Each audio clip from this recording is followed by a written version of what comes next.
வணக்க மக்களே, மதிய லஞ்சுக்காக நாங்கள் பெங்களூர் கோரமங்கலில் இருக்கிற அஞ்சப்பர் செட்டிநாடு ரெஸ்டாரண்ட்டுக்கு தான் நாங்கள் இன்றைக்கி வந்திருக்கோம். நாங்கள் இருக்கிற பிடிஎம் லேஅவுட்டில் தமிழ் ரெஸ்டாரண்ட் அவ்வளோவா இல்லைங்கிறதுக்காக நாங்கள் பிடிஎம் லேஅவுட்லேருந்து கோரமங்கலாலேருந்து தமிழ் கடையாக பார்த்து வந்து சாப்பிட்லாம் தான் இன்றைக்கி வந்தோம். ஆனால் வந்ததுக்கு ஏன்டா வந்தோங்கிற மாதிரி எங்களை ஃபீல் பண்ண வச்சுட்டாங்க. அப்படி என்ன நடந்தது, நாங்கள் இவங்ககிட்ட என்ன வாங்கி சாப்பிட்டோங்கிறத தான் இந்த வீடியோவில் பார்க்க போகிறோம். இவங்ககிட்ட ஸ்டார்டர்ஸாக நான் நெஞ்செலும்பு சூப்பு, அதுக்கப்புறம் கோலா உருண்டை, அதுக்கப்புறம் ஜிஞ்சர் கார்லிக் சிக்கன் வாங்கியிருந்தேன். ஸ்டார்டர்ஸ் எல்லாமே சாப்பிட்றதுக்கு நல்லாவே இருந்தது.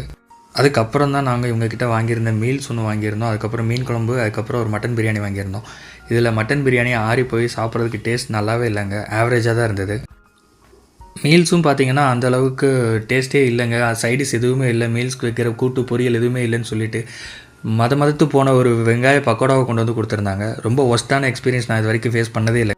நாங்கள் அப்ராக்சிமேட்டாக 1:30 மணிக்கு இந்த ரெஸ்டாரண்ட்டுக்கு போனோம். ஆனால் வெளியே வந்த டைமிங் பார்த்திங்கன்னா 3 மணி. ஒவ்வொரு டிஷ்ஷுக்குமே கேப் பார்த்திங்கன்னா 20 to 30 மினிட்ஸ் எடுத்துக்கிட்டாங்க.